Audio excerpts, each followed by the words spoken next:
How's it going there, guys? I do hope that you're keeping well. It's been a while since I felt the need to kind of make a buyer beware talk through video like this, but the need has arisen once again.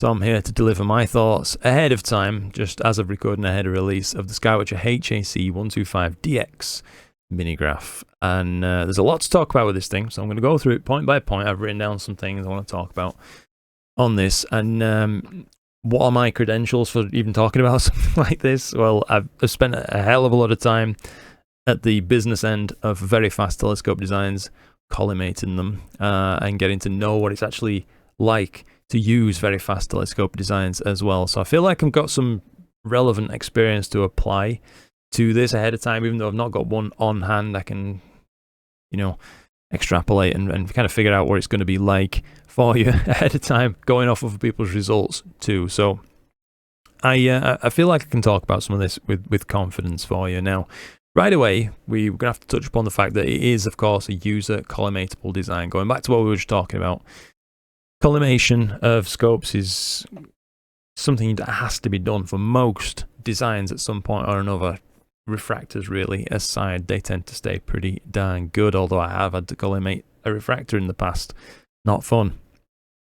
But something like a Newtonian, they're not too bad. Something like a Schmidt Cassegrain, I think is really easy to collimate. But when you start getting onto like RASA designs and Hyperstars, that kind of thing, the amount of acceptable error, if you like, goes down to just about nil if you want to get perfect performance over a field, which I personally do. I'm a bit of a perfectionist when it comes to my astro gear, and I'm a serial tinkerer too. I do love a good fiddle around with some bolts, but yeah, it has to be said, it is worth talking about this right away. It's collimation at f2 is no joke. It's hard enough, something like an f4 Newtonian or something like that. That puts a lot of people off right away, and it's only going to be a higher level of precision required for f2 on a scope of this type of design. Even though there's a less end user interaction points, if you like, there's 6 bolts all in, 3 push, 3 pull. Ultimately, you'd think, oh well, how wrong could it be? And it can be quite hard. I'm just going to be real with you right there. So that's my first thing. It's going to be, if you're at all phobic of collimation tasks, let's face it, you're probably going to have to collimate this thing if you want to get the best from it. This is probably not the telescope for you. Next up is going to be the limiting image circle. Now, this is something SkyWatcher are very upfront about, so kudos to them right away there. It's a 16mm image circle, ideal for IMX 533 and 585 series cameras, which is great news. Do you know what I mean? Actually, the 585 is just about my favorite camera of the hour, I have to say. If I had to kind of pick one, I've got a bunch of cameras. I'm really, really lucky to have them on hand for testing and things like that. But the one that I actually end up going for a lot is the 585 lately. So it's great to know that it's going to work fine with that kind of thing, provided your collimation is kind of on point with this. But looking at the front of the design right there, you can see it's already a fairly limited aperture. It's a 5-inch scope, 125mm. So you're going to be realistically restricted to using uncooled designs, such as this looks like a recolored ZWO planetary camera, that kind of thing. So you can get 585s and 533s in that kind of body variant. But if using an uncooled camera would bother you, this is probably, again, not going to be really the scope for you, because the alternative in terms of usable bodies is going to be something like the 585. There's many variants out there that are cooled, of course, but the 585, just for example, pretty standard size, and 78mm across. I just ran some very basic math on this to try to figure out like the effective aperture of this thing once you take away this amount of central obstruction from it, and it brings you down to like a 9.8 centimeter effective aperture, which gives you an f2.55 photographic focal ratio right there. It's still, in terms of geometry, an f2 telescope, of course, but that obstruction in the center is area that's no longer useful for gathering light, so it takes away from its photographic potential in terms of speed. So just going to put that right out there. But as I say, you know, the 585 is a great sensor, and it's good that it does support it. If you want to use it with like the biggest sensor it supports, just about the 533 right there, it's going to look something like this. This is a field of view simulator site, astronomy tools / calculator / field of view, and I've plugged in just a few different options right here. So you can see the red box in the middle is the HAC125 with its biggest supported sensor, so like the 533. It will go just marginally bigger than that, but you're going back to Sony CCDs, you're not really going to be doing that.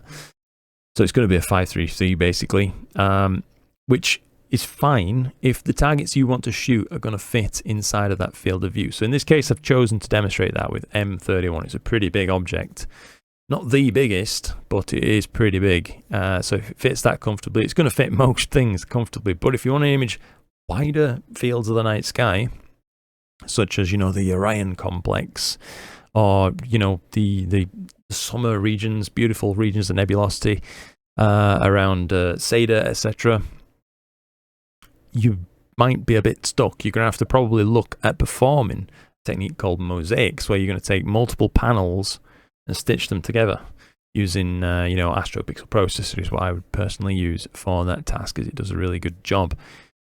But it's not easy, to be honest. Planning and executing mosaics takes extra time. It takes actually more stable weather in order to pull off well, to be honest with you. So if you are looking at imaging larger regions of the night sky, just know that not all 250mm scopes, as awkward as it might sound, are really made equal. So even though it is 250mm focal length, that limited image circle means that you're not really going to get quite as much bang for your buck in terms of available size to you as using something with a more capable image circle, such as, just in this case, just for, you know, mentioning sake, SQA55. There's an SV Bonin that's very similar. There's Redcat 51, you know, etc. There's a bunch of scopes out there about 250mm or so with much bigger image circles, very well supported actually.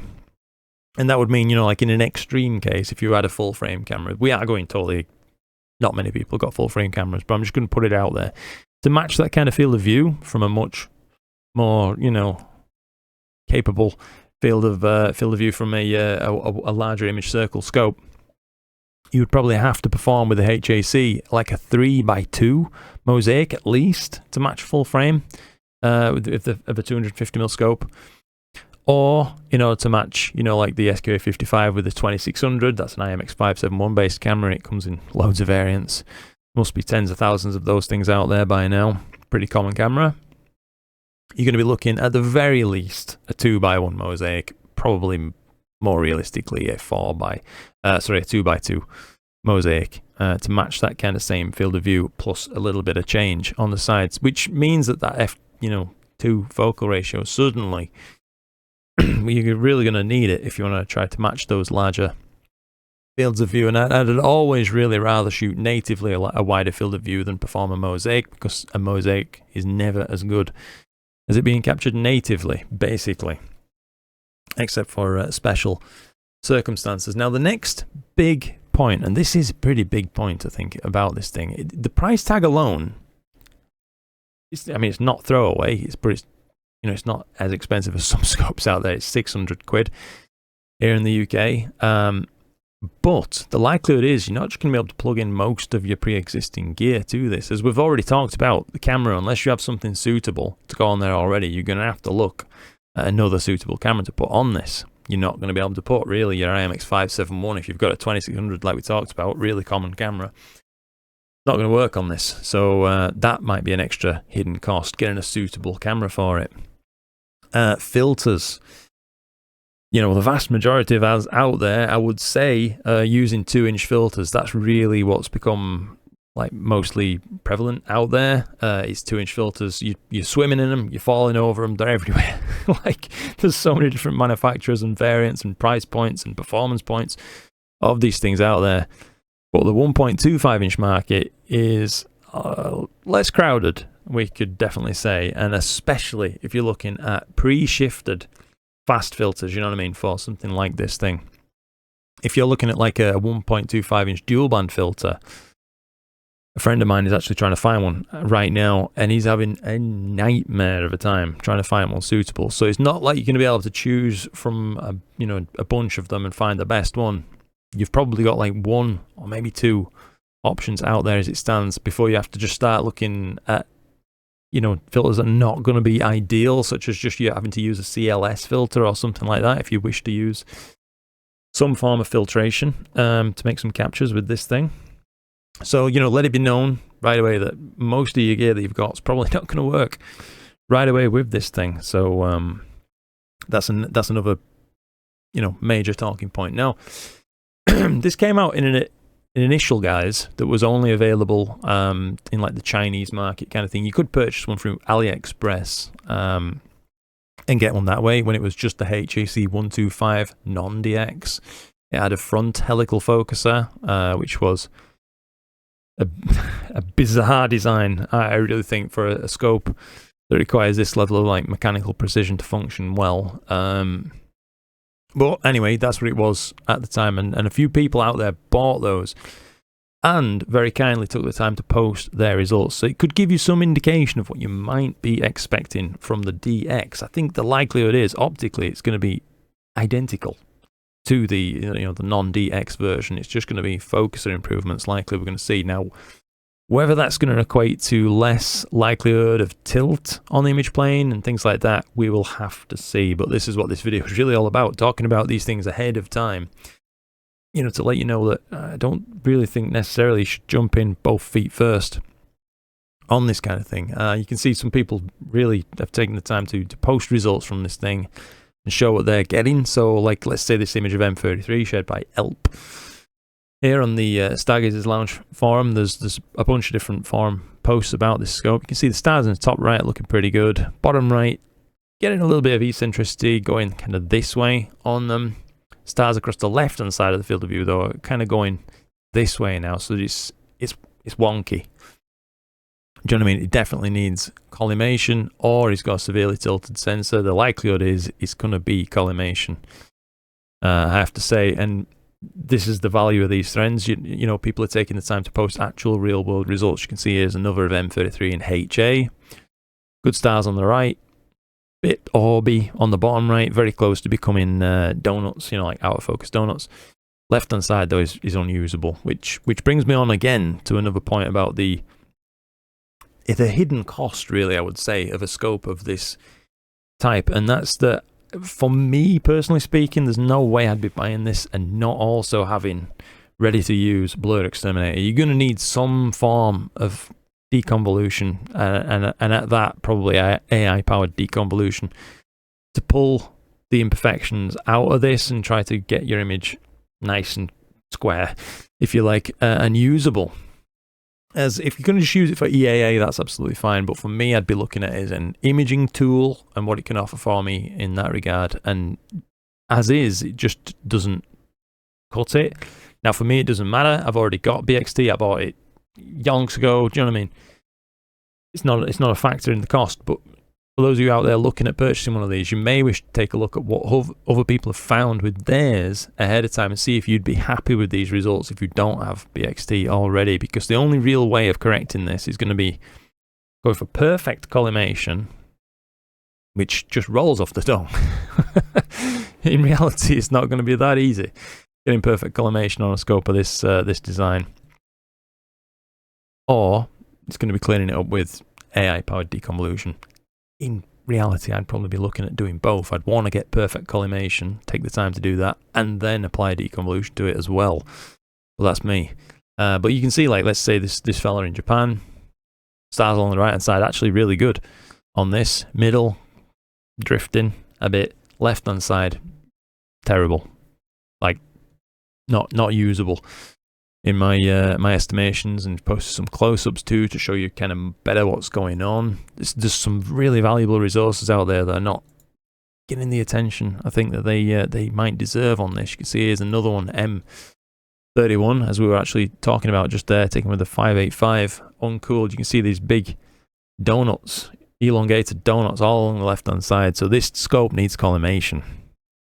Would you be up for it? It's a very serious question you need to ask yourself ahead of time on these things, because like we've talked about, it's no joke. Now, as we mentioned, cameras wise, you are a little bit limited, and it does drop down your effective focal speed too.